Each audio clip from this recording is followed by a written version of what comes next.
এরকম করে শুধু মুখটা ঘোরালে বোঝা যাবে কোনটা আমার।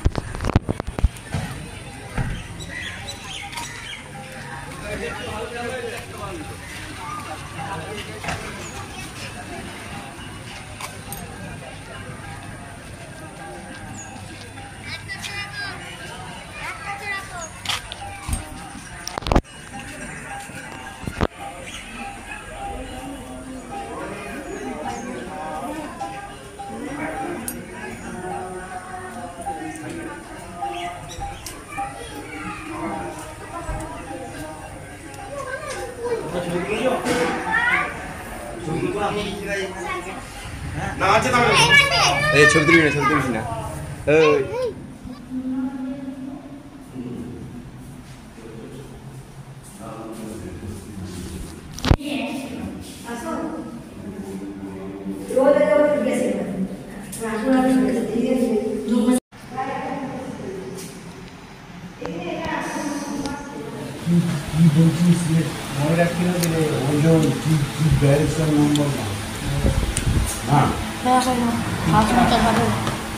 বাবাকে দিয়ে বাবা পকেটে রাখবে। ওখানে কোথায় রাখছিস তুই?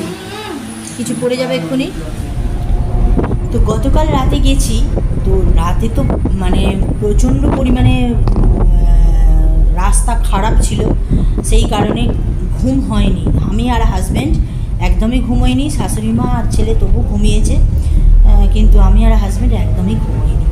আর আজকে তো সকালবেলা পুজো দিয়ে বেরিয়ে চলে এসেছি। অনেকগুলো মন্দির দেখলাম, গোপীনাথের মন্দির দেখলাম, তারপরে অনেকগুলো মন্দির দেখেছি। গোপীনাথের মন্দিরে ভোগ খাবার ইচ্ছা ছিল, কিন্তু খেতে পাইনি। কি করব, একটু তাড়া দিচ্ছিলেন ড্রাইভার, বন্ধ হয়ে যাবে 12টায় বন্ধ হয়ে যাবে এই করে। তো গোপীনাথের মন্দিরে তোমরা দেখতে পেলে, গোপীনাথের মন্দিরটা আমার ভীষণ ভালো লেগেছে, ভীষণই ভালো লেগেছে। তো ভেতরে তোমাদের কিছুই দেখাতে পারিনি, কারণ সমস্ত জায়গাতেই ক্যামেরা নট অ্যালাউড, সেই জন্য ভেতরের কোনো কিছুই তোমাদের দেখাতে পারিনি। এই যে দেখো, হাজব্যান্ড আমার ঘুমোচ্ছে, সামনে ছেলে ঘুমোচ্ছে, ড্রাইভার চালাচ্ছে, আর আমি জেগে আছি। আমার চোখে ঘুম নেই। গতকাল রাতে একটু চোখের পাতা এক করিনি, আর আজকেও আমার চোখে ঘুম নেই। আর তারপরে খেতে ঢুকলাম একটা হোটেলে। এমন হোটেলে ঢোকালো যে হোটেলে ডিম নেই। ডিমের অর্ডার দিয়েছিলাম, কিন্তু ডিম নেই। তারপরে আবার মাছের অর্ডার দিলাম। মাছ আর বলো না, ভাত খাওয়া হয়ে গেছে, তবু মাছ এসে আর পৌঁছলো না। শেষকালে শুধু মুখেই মাছটা খাওয়া হলো চারজনের। আমার শাশুড়ি মা তো একাদশী, সেই জন্য শাশুড়ি মা তো ভাত খায়নি।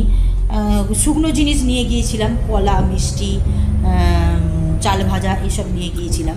তো আমরা খেলাম, খেয়ে দিয়ে এবার যাচ্ছি শান্তিনিকেতনের উদ্দেশ্যে। চলো বন্ধুরা, আজকে পরের দিন সকাল। গতকাল রাতে এসছি, রাতে এই 9:30 নাগাদ ঢুকে পড়েছি। ঢুকে পড়ে আর চলেনি। কোথাও বেড়াতে গেলে তোমরা তো জানোই, প্রচণ্ড মানে বেড়াতে যত না আনন্দ হয়, এসে ততটাই কষ্ট হয়। সব গুছানো গাছানো কালকে রাতেই সব গুছিয়ে ফেলেছিলাম। কাচাকুচিগুলো আজকে সকালে করলাম। আর প্রচণ্ড পরিমাণে বৃষ্টি, এত পরিমাণে রাস্তায় বৃষ্টি যে কি বলবো। সোনাঝুরি হাট দেখতে দিল না, মানে দাঁড়িয়ে দাঁড়িয়ে চলে এলাম। 3টে ব্যাগ কিনেছি, শুধু আমার 3টে ব্যাগ কিনেছি, আর সাজাবার জন্য কিছু জিনিস কিনেছি, যেটা পরে তোমাদের সাথে শেয়ার করব। আর সকালবেলা উঠেও বৃষ্টি। ছেলেকে স্কুলে পাঠায়নি। ঘুম থেকে উঠলো 9টার সময়, স্পেলিংগুলো পর 9টার সময়। তারপরে উঠে খাইয়ে দাঁড়িয়ে এই একটু পড়তে বসেছে, আজকে স্কুলে যায়নি। আর গোটা ছাদ মেলা, বৃষ্টি পড়ছে। আমি ছাতেই দিয়ে এসেছি, কারণ এখানে দেবার কোথাও জায়গা নেই। আমি ছাতেই দিয়ে এসেছি। জলগুলো ঝরে গেলে তবু খাটের দাঁড় বলো আর চেয়ারের বলো, সেখানে দিয়ে দিতে পারবো, কিন্তু জলটা যদি ঝরে তাই এইসব জায়গায় তো দেওয়া যাবে না, সেই জন্য ছাতেই দিয়ে এসেছি। এক ছাদ কাঁচা।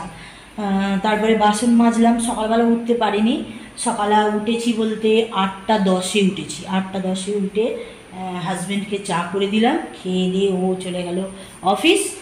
তারা মায়ের পা কিনেছি, সেটাও তোমাদের পরে দেখাবো। হাজব্যান্ড একদম ধুয়ে সিংহাসনে রেখে দিয়ে গেছে মানে কি পুজো করে গেছে।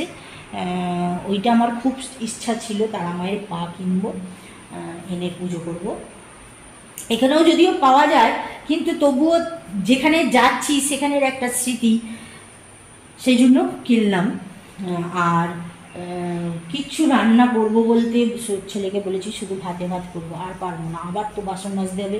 আজকে বৃহস্পতিবার, ঘরদোরও কিছুটা ঝাঁট দিয়ে রেখেছি, আবার কিছুটা ঝাঁট দিতে হবে। এসে দেখি পুরো পিঁপড়েতে, ওখানে ওই যেখানে রাখি বাসন কোসন, পিঁপড়েতে ভেতর বাইরে থেকে মাটি এনে মাটিতে বোঝাই করে দিয়েছিল, পা কিচকিচ করছে, সেই জন্য আগে উঠে আমি ঝাঁট দিয়েছি। এই হচ্ছে ব্যাপার। ঠিক আছে, আজকের ব্লগটা এখানেই শেষ করে দিচ্ছি। একটু বড় বলতে মিডিয়াম সাইজের হলো, এরকমই তো ব্লগ দিই আমি তোমরা জানো।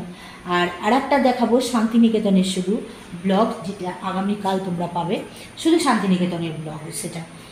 কিন্তু সোনাঝুরির হাটের ব্লগটা করতে পারিনি, বললাম তো প্রচণ্ড পরিমাণে বৃষ্টি। এই হচ্ছে ব্যাপার। এসে ছেলে দিয়ে এলো প্রসাদগুলো, পাশে বাড়ির সব বাড়িগুলোকে প্রসাদ দিয়ে এলো, ওকে বললাম দিয়ার। ঠিক আছে, ওকে একটু পরিয়ে নিয়ে পরিয়ে উঠে ভাতে ভাত করবো। ওকে, আলু ভাতে করবো, আর ঘি আছে, ঘি দিয়ে খেয়ে নেবো। আর পাচ্ছি না, আবার সেগুলো মাজতে হবে, ছাতে ওগুলো আছে, সেগুলো এনে কোথায় দেবো জানি না, এখন থাক বিকাল অবধি। ঠিক আছে, গুড বাই।